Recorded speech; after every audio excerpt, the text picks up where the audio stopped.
I found a cool thing to do when you drop your hoop and you want to get into a wedgie. So this move starts with your hoop on the floor. You're going to use your toes to roll the hoop up towards your body. Magic. I'm going to use my toes to grip around the hoop, and I'm going to use my other leg. So you're going to balance on that toe gripping leg. I'm going to use my other leg to come up inside the hoop and kind of act as like to give the hoop some tension. And when I let go with my toes and keep my foot through, my whole leg through, this kind of lets the hoop spring up. So I'm kind of calling it like a slingshot. So yeah, slingshot up, and that lets the hoop kind of come in between my legs. If I can do it for you. Grab it between my thighs.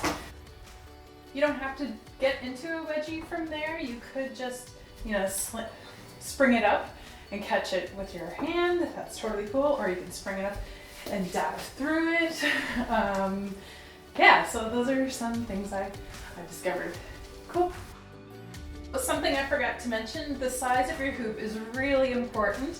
If you have a taller diameter hoop, that means to get that tension, it's going to be, your knee is going to have to be up here, right? So it's good to use, this is a 35-inch diameter hoop, and that kind of works for me in the length of my legs. I'm about 5'7". I'm also using Polypro because they have a nice kind of spring to them, and yeah. It's also good to practice barefoot. So when you're rolling the hoop up, you want to use the sole of your foot and feel like it's kind of pulling and rolling the hoop up against, coming back towards you.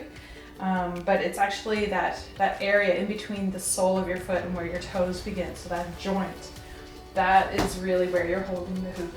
Keeping the hoop on a flat plane will help you in getting this move. So not having it leaning out too far or crooked or going off in any direction. So keeping it flat, and so that'll help. And so yeah, you can play around with that, and yeah, let me give you a little close-up of what's happening with my feet. Okay. I'm putting pressure on the ball of my foot, and you'll find your sweet spot. Just play around with that. And so I'm pushing down and moving my foot or sliding it backwards. Keep an eye here in the slow-mo. Watch my toes. They curl up, and that's that timing. You'll find your own timing of, when the tension is in the hoop and lifting your toes and diving through or creating a wedgie.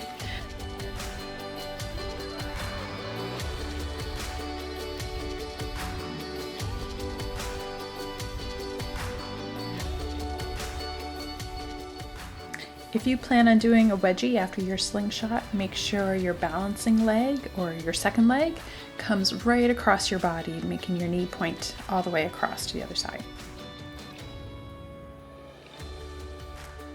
So that's it. That's the slingshot. I hope you like it, and I would love to see how you come out of a slingshot and work it into your flow. Later, hoopers!